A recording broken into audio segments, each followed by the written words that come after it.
আল্লাহ পাক বলেছেন, শোনেন, আল্লাহ পাক বলেছেন কিয়ামতের মাঠে আল্লাহ পাক বলবেন, নিজেই বলবেন যে আইনা আইনা মুতাহাবুনা লিজালালি, আমার ইজ্জতের জন্য যারা পরস্পরকে ভালোবাসতো এরা কোথায়?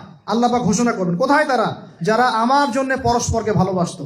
আল্লাহ বলবেন আলিয়াউমা, আজকে, আজিল্লুহুম, আমি ওদেরকে ছায়া দিব, ফি জিল্লি, আমার আরশের ছায়ায়। বলেন সুবহানাল্লাহ। ইয়াউমা লা জিল্লা ইল্লা জিল্লি, যেদিন আমার এই আরশের ছায়া ছাড়া অন্য কোনো ছায়া থাকবে না। মানে কিয়ামতের মাঠে আল্লাহর আরশের ছায়ায় ছায়া পাবে কারা?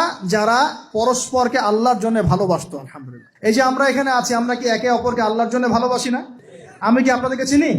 আপনারা কি আমাকে চিনেন? এই যে আপনারা আলেমুল আমাদেরকে ভালোবাসেন, ইসলামকে ভালোবাসেন, কিসের জন্য বাসেন? আল্লাহর জন্য। এই আল্লাহর জন্য যারা পরস্পরকে মহব্বত করে, আল্লাহ পাক তাদেরকে আরশের ছায়ায় ছায়া দিবেন ইনশাআল্লাহ।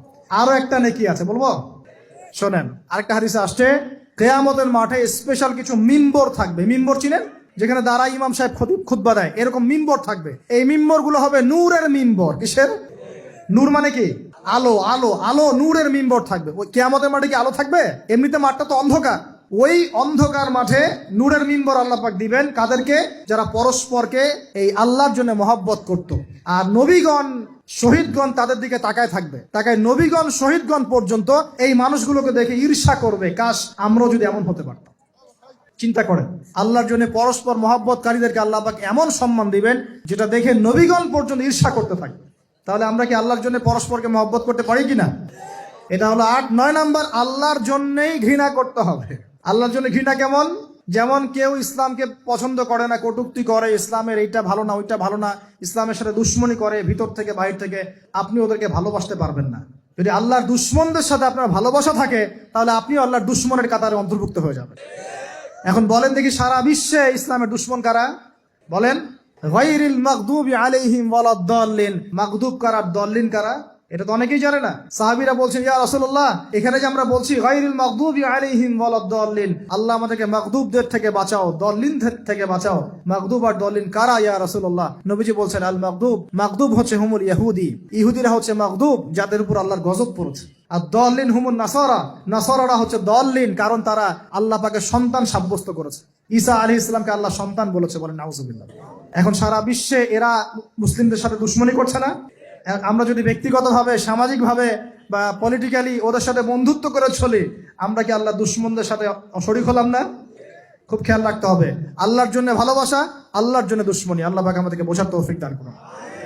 এবং সবশেষ যেটা 10 নাম্বার, সেটা হলো আল্লাহওয়ালা মানুষ যারা, সেই মানুষদের সাথে মহব্বত রাখলে আল্লাহ আপনাকে ভালোবাসবেন।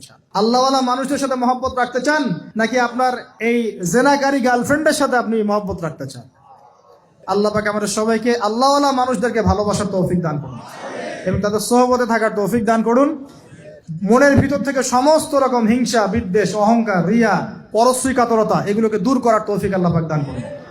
আমরা দোয়া করি আল্লাহ পাক সবাইকে তাওহীদপন্থী হওয়ার তৌফিক দান করুন, নবীর সুন্নতের উপর আমল করার তৌফিক দান করুন। নবী সাল্লাল্লাহু আলাইহি ওয়াসাল্লামের উম্মত হিসেবে তার সুন্নতকে সর্বোচ্চ অগ্রাধিকার দেওয়ার তৌফিক দান করুন। আল্লাহ পাক আমাদের সবাইকে আল্লাহ যাদেরকে ভালোবাসতে বলেছেন তাদেরকে ভালোবাসার তৌফিক দান করুন। এই নগ্নতা, অশ্লীলতা, পর্নোগ্রাফি, হারাম সম্পর্ক থেকে আল্লাহ আমাদেরকে বাঁচান। আল্লাহ পাক আমাদেরকে মাদক থেকে বাঁচান। আল্লাহ পাক আমাদেরকে পরস্পরকে আল্লাহর জন্য ভালোবাসার তৌফিক দান করুন। আল্লাহ পাক আমাদের সবাইকে আরশের ছায়া পাওয়ার তৌফিক দান করুন। আল্লাহ পাক আমাদের সবাইকে বেশি বেশি কোরআন তেলাওয়াত এবং নামাজ পড়ার তৌফিক দান করুন।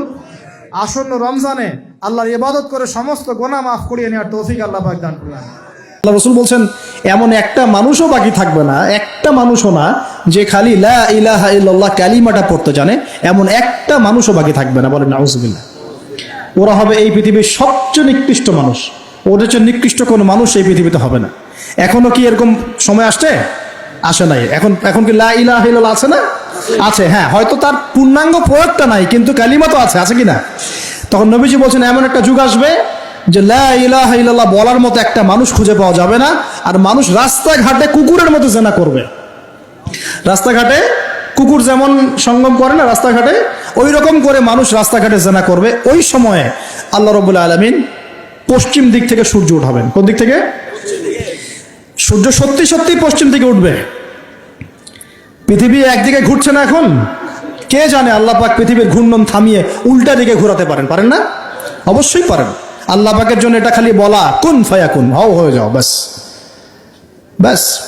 আমি কয়েকদিন আগে রিপোর্ট দেখেছি, পৃথিবীর নিচে কিন্তু আগুনের স্তর আছে। আচ্ছা, জানেন তো পৃথিবীর নিচে আগ্নেয়গিরিগুলো আছে। পৃথিবীর ভিতরেও একটা ঘূর্ণন হয়, সেই ঘূর্ণনের দিক পরিবর্তন হচ্ছে দিন দিন, এমনটা রিপোর্ট এসেছে। দেখেন, আপনি ইন্টারনেট ঘাটাঘাটি করেন, দেখেন। আর অনেকে রিপোর্ট করছে যে পৃথিবী আগে যে গতিতে ঘুরতো, এখন পৃথিবীর ঘূর্ণন গতি একটু বেড়ে গেছে। দেখেন রিপোর্ট, দেখেন। ঘূর্ণন গতি বেড়ে যাওয়ার মানে হচ্ছে টাইম দ্রুত পাস করবে। আর শেষ জামানার হাদিস এটাও আছে যে সময় দ্রুত পাস করবে, আছে না? এটা হাদিস আসছে।